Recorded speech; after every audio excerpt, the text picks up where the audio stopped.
Gesundheit.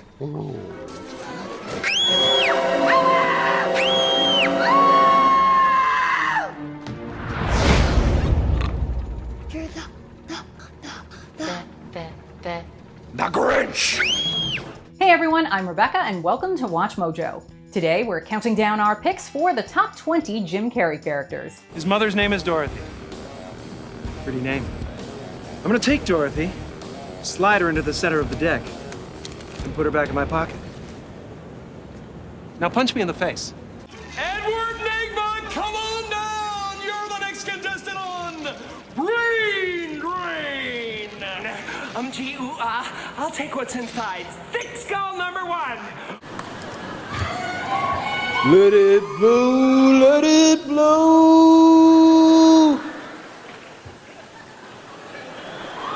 For this list, we're looking at Jim Carrey's greatest roles in film and television. What Jim Carrey role do you think is most rewatchable? Be sure to let us know in the comments. All right, let's check it out. Number 20, Colonel Stars and Stripes, Kick-Ass 2. This is the single greatest thing I've ever seen. Welcome to Justice Forever. Stepping in to fill the Nicolas Cage-shaped hole left by the first movie, Jim Carrey's experience and charisma are welcome additions to the bloody but often funny Kick-Ass 2. A mafia goon turned superhero, Colonel Stars and Stripes brings an infectious energy and some gravitas to the story. As this is a movie called Kick-Ass 2 that is about Hit Girl, Colonel Stars and Stripes is very much a secondary character. But Carrey makes the most of his limited screen time. You know, you shouldn't talk with your mouth full. It's very rude. Colonel Stars and Stripes showcases the actor's ability to be both funny and dramatic. Did a few jobs for my dad back in the day before you got born again. I used to hang with a lot of losers. This is how you thought you'd die, Sal? Dressed like an idiot? Who are you supposed to be? Number 19, Jeff Picarillo, Mr. Pickles, Kidding.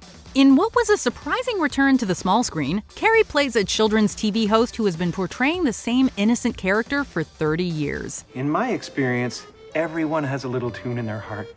And if you listen closely, it always finds a way out.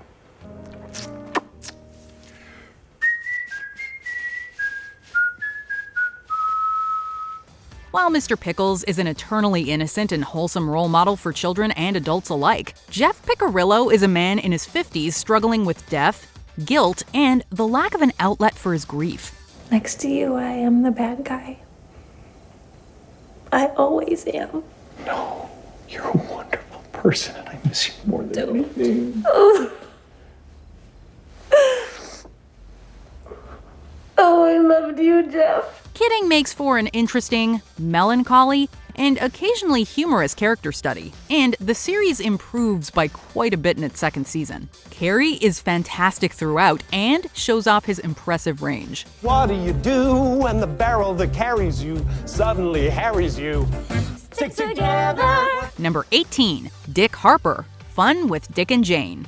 A lesser appreciated entry in Carrey's filmography, Fun with Dick and Jane traces the story of a vice president of a major media company who faces a major life reversal as the corporation goes belly up. In my estimation, Globodyne is completely transparent, and we'd be more than willing to share any and all documentation. What is going on? For the most part, Dick and Jane are left to engage in slapstick shenanigans as they turn to a life of crime. Get the money out of there right now! I mean it! Pull it out, put it in his sock, and let's go! A remake of a 1977 film, Fun with Dick and Jane is hardly going to win awards for originality, but Carrey delivers a dynamic and sympathetic performance as a well-meaning guy who is desperate to provide for his family. Dick Harper. I've been terminated, bankrupted, deported, and blackmailed because of you. And I'm not leaving here without your money. Number 17, Stephen J. Russell, I Love You, Philip Morris. Based on a true story, I Love You, Philip Morris is a fascinating and engaging tale. Carrey portrays Stephen J. Russell, an oft-imprisoned con man who appears to be forever playing a part, be it a police officer, a church organ player, or a CFO of a large company. So I had no choice. I became a con man. Your check. Yeah, Insurance fraud, credit card fraud, passport fraud. I was selling bad tomatoes. Anything to make a buck. The one thing that seems genuine about Steven is his love for his ex-cellmate Philip Morris, whom he goes to great lengths to be with. Oh my God. How did you do this? I know a guy. Took care of it. I'm gonna take care of everything. A complex character with endless charisma, but a tragic disposition. Steven is the type of person that Jim Carrey was born to portray. I know. I'm sorry. You weren't supposed to find out. Well, I did. I couldn't take a chance telling you. You know that. I couldn't. But Philip, I only did it so I could get here to you. Number 16, Charlie and Hank. Me, Myself, and Irene. In another team-up with the Farrelly brothers, Carrey takes on the dual role of the timid state trooper Charlie and his split-personality alter ego, the fierce Hank. Through a series of twists, Charlie ends up accused of murder and is forced to go on the run, with mob hitmen and the FBI chasing him and the similarly falsely accused Irene across the country. Every oinker you send to Mississippi will be looking for this sled. Safer to go mass transit. Ready? On 9. 1, 2, 3, 4, 5, 6, 7, 8, 9. Me, Myself, and Irene permits Carrey to deliver the type of over-the-top and physical performance that helped make him a star. And there is no shortage of brilliant facial expressions. Time to face the music, Mozart. And 1, and 2, and... Me, Myself, and Irene is quintessential Jim Carrey, even if it's not quite his best. Ever been rich, lad? I'm gonna kill you, I swear to God! Arrivederci, Deadwood.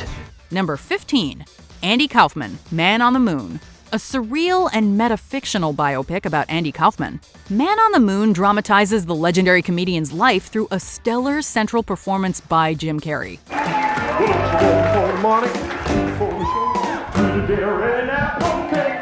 The actor notoriously stayed in character throughout the production, which helped Carrey disappear into the role as he sought to embody Kaufman in his entirety. Maxie. Hi. Hey, hotshot. Yeah. How you doing? I did one burger Right. executive. Okay, all right. Funny as it can be at times, Man on the Moon does not shy away from showing Kaufman's low points, and Carrey handles both tones convincingly. I told you I didn't want to do the sketch. Kaufman, get off my stage. Get off my stage, man. Get off. Get in your butt. No, man. Touch me. At any given point in the story, the film and its lead character are hilarious, awkward, inspirational, or depressing. Number 14, Carl Allen, Yes Man. What if you had to say yes to everything? That is the basic premise of 2008's Yes Man, a comedy loosely based on Danny Wallace's memoir of the same name. Carrey portrays Carl, a man who's become stuck in a rut due to his negative outlook on life. You ever get my calls? What? God, no. Oh, I totally lost my phone. So full of shit. There it is. Yeah, there it is. You know what, buddy? I missed my engagement party tonight. After a motivational speaker advises Carl to say yes to everything, the protagonist begins to do just that, leading him on a journey of self-discovery and love. Every time an opportunity presents itself, no matter what it is, you will say yes. While great as a comedy, Yes Man is even better considered as a dramedy about a closed-minded person seeking a way to change his life. We hit a couple of raves last night. It was totally off the hook. Yeah, you seem a little hyper. I had a couple Red Bulls. You ever had a Red Bull? I never had a Red Bull before, but I had a Red Bull last night. I really like Red Bull. Number 13, Count Olaf, Lemony Snicket's A Series of Unfortunate Events. A fast-paced adaptation of Daniel Handler's first A Series of Unfortunate Events novels, this 2004 film is very much the Jim Carrey show. I am your beloved Count Olaf. And welcome to my loverly home. May you find solace within the womb-like warmth of its downy bloom. As the villainous Count Olaf, Carrey is cartoonish and expressive, juxtaposing the film's pretty grim plot with plenty of improvisational humor. Our parents just died. Oh, yes, of course. How very, very awful. Wait. Let me do that one more time. Give me the line again. Quickly, while it's fresh in my mind. Our parents just died? Count Olaf walks the line between an intimidating monster and an incompetent buffoon. This character is believable as someone who, on any given day, might leave 3 children to be run over by a train. Or pretend to be a dinosaur. Olaf is eccentric in all the right ways. Let's go back to prehistoric times when dinosaurs ruled the earth.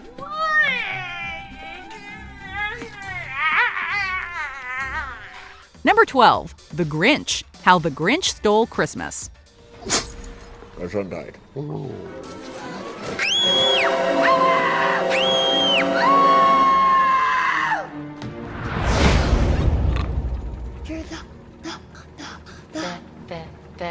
The Grinch!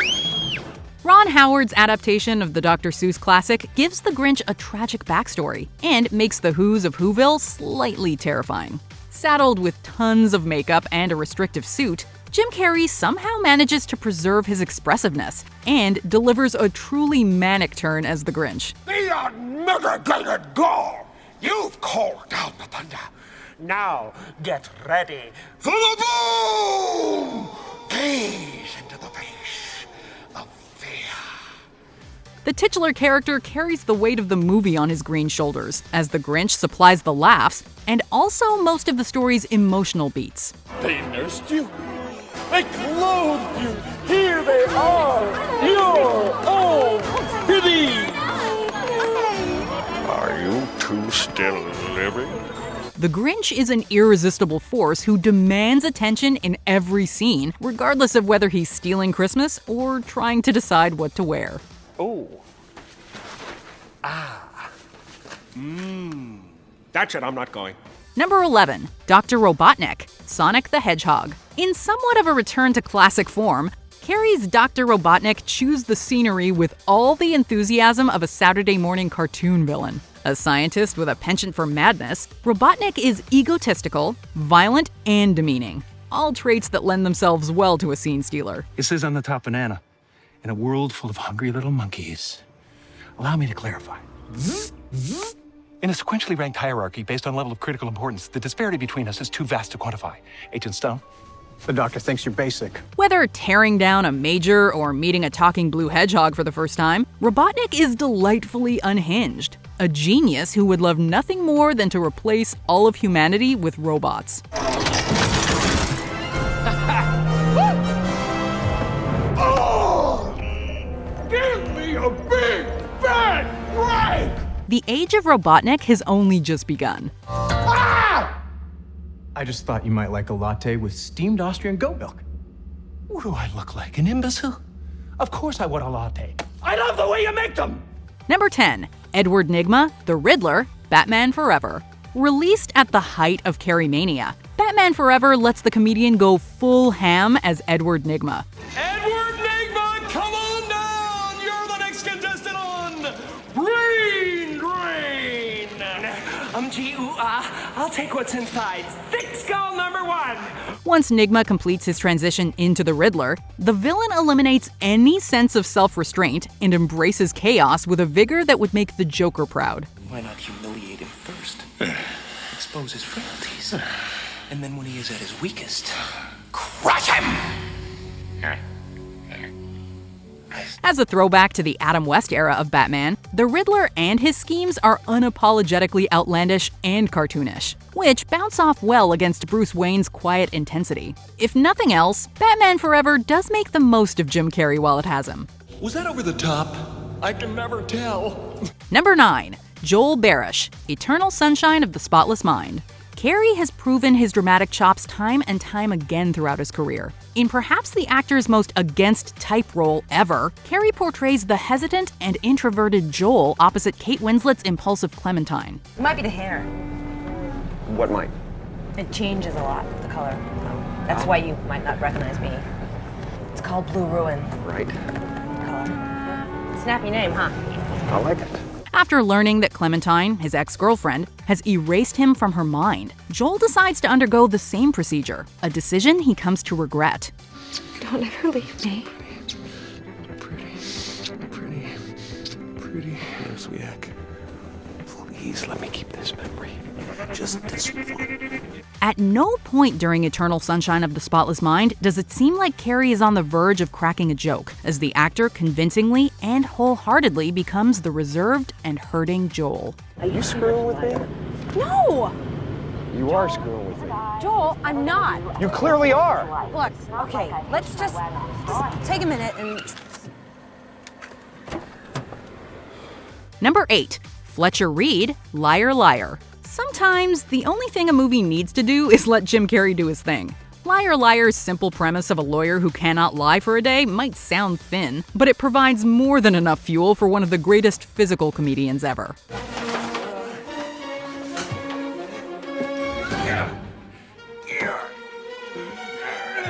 As the hijinks commence, Fletcher proves that the truth can hurt, beats himself up for nothing, and produces some of the most entertaining court sessions of all time. What the hell are you doing? I'm kicking my ass! Do you mind? While Liar Liar injects its frenzied comedy with heart and a good message, it's moments like Fletcher losing an intense stare down with a pen that tend to be most fondly remembered. Boss? What happened?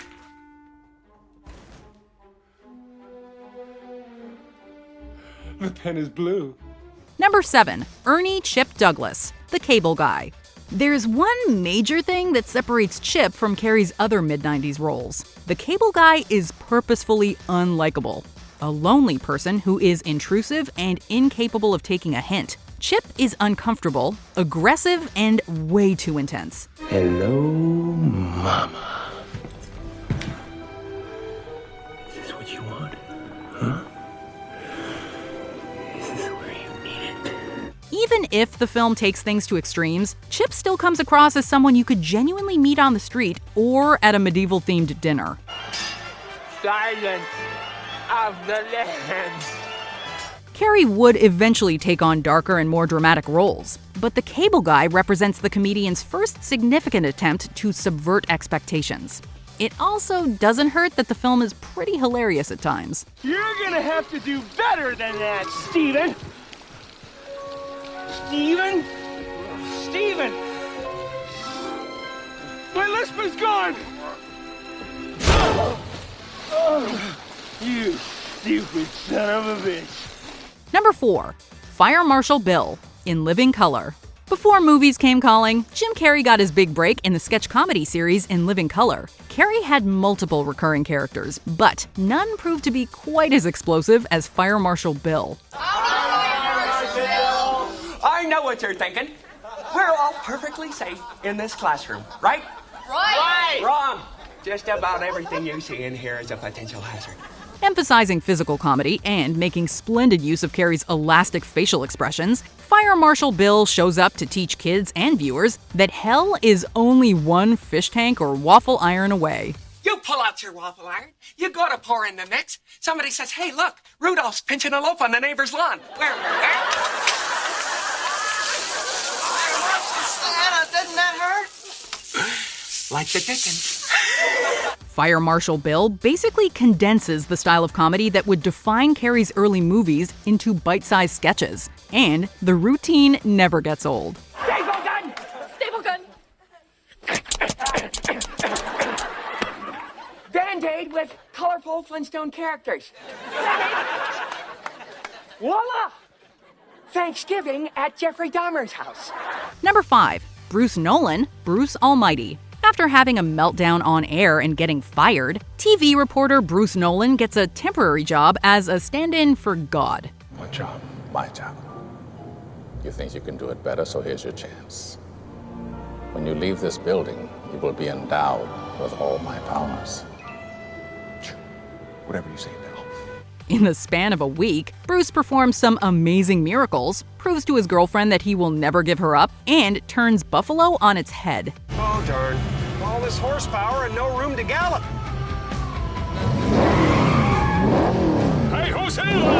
Away! Carrey instills Bruce with a hilarious but charming intensity that helps sell many of Bruce Almighty's sillier moments, while aptly demonstrating the selfish character's journey towards maturity. People want me to do everything for them. And what they don't realize is they have the power. You want to see a miracle, son? Be the miracle. Bruce might make for a pretty terrible god, but Carrey is glorious as a human trying to be the almighty. Number 4, Lloyd Christmas, the Dumb and Dumber franchise. In the wrong hands, unbelievably stupid characters can be infuriatingly annoying. Thankfully, Dumb and Dumber gets its casting spot on. Lloyd is a limousine driver who falls in love with a passenger and goes on a road trip to Aspen with his best friend to return a briefcase. I know what you're up to, mister. Yeah, you just want to go to Aspen and find that girl who lost her briefcase, and you need me to drive you there, right? Am I right? Yeah. Am I right? Am I right, Lloyd? So? In some ways, Lloyd is a hopeless romantic, albeit one stripped of any charisma, intelligence, sophistication, or restraint.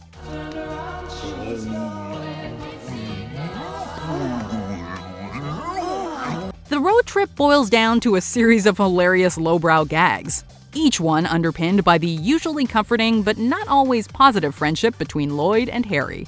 Want to hear the most annoying sound in the world?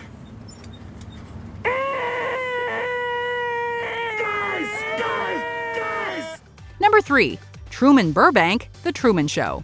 By the late 90s, Jim Carrey was one of the most famous comic actors on the planet. But it remained to be seen whether he could transition to pure drama. Damn it. That's an order. Maybe just your love handles. I have love handles. Yeah. Little ones. The Truman Show would change that. The movie follows Truman, a guy who has unknowingly lived his entire life as the subject of a television show. While the premise lends itself to a comedy, The Truman Show dives into this concept's psychological, philosophical, and dramatic implications. No artificial sweeteners. What the hell are you talking about? Who you talking to? I've tasted other cocos. This is the best. What the hell does this have to do with anything? Tell me what's happening! Truman is incredibly relatable as an average Joe who comes to realize that his entire world is a lie. And while Carrey is often funny, it's never at the expense of the film's emotional core. Then who am I? You're the star.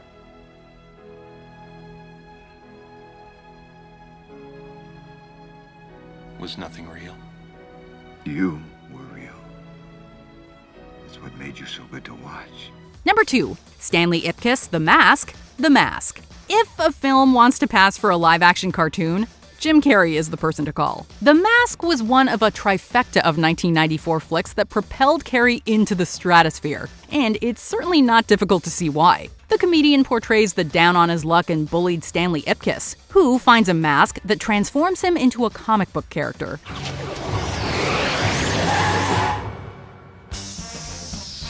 Okay. While the unassertive Ipkiss is surprisingly likable, this movie is all about the mask's infectious energy, sight gags, and penchant for anarchy. Now you have to ask yourself one question. Do I feel lucky? Well, do ya, punks? Endlessly quotable and rewatchable, The Mask is the 90s at its zaniest. That's a spicy meatball! Before we continue, be sure to subscribe to our channel and ring the bell to get notified about our latest videos. You have the option to be notified for occasional videos or all of them. If you're on your phone, make sure you go into your settings and switch on notifications. Number 1, Ace Ventura, the Ace Ventura franchise. Armed with a million impressions and all of the catchphrases, Ace Ventura is one of those roles that is simply synonymous with Jim Carrey. Don't let me catch you with an animal in here, that's all. All right. Take care now. Bye-bye then. Loser. As the comedian's first big movie, Ace Ventura introduced Carrey's brand of extreme acting to the big screen, and everything about the pet detective is iconic. The scream she heard came from inside this apartment before he was thrown over the balcony, and the murderer closed the door before he left. Yes! Yes! Oh, yeah! Can you feel that, buddy? Huh? Huh? Huh? The first movie throws everything at the wall in the hopes of getting a laugh. and it succeeds more than it misses. What you wouldn't read about is how Ray Pinkle lost his mind, was committed to a mental hospital only to escape and join the police force under the assumed identity of a missing hiker, manipulating his way to the top in a diabolical scheme to get even with Dan Marino, whom he blamed for the entire thing. Even the sequel that was released a year later has more than its share of good moments. Mostly because Ace Ventura is simply magnetic. I'll have you know I have the reflexes of a cat and the speed of a mongoose. Throw it. I dare ya. The thing about Jim Carrey characters is they're so darn quotable. Actually, that would be a good list. Be sure to let us know in the comments if you would watch Top 10 Jim Carrey quotes. And of course, let us know your favorite Jim Carrey role in the comments as well. Or come tell me on Twitter or Instagram at Rebecca Brayton or on my YouTube channel. See ya. Do you agree with our picks? Check out this other recent clip from WatchMojo. And be sure to subscribe and ring the bell to be notified about our latest videos.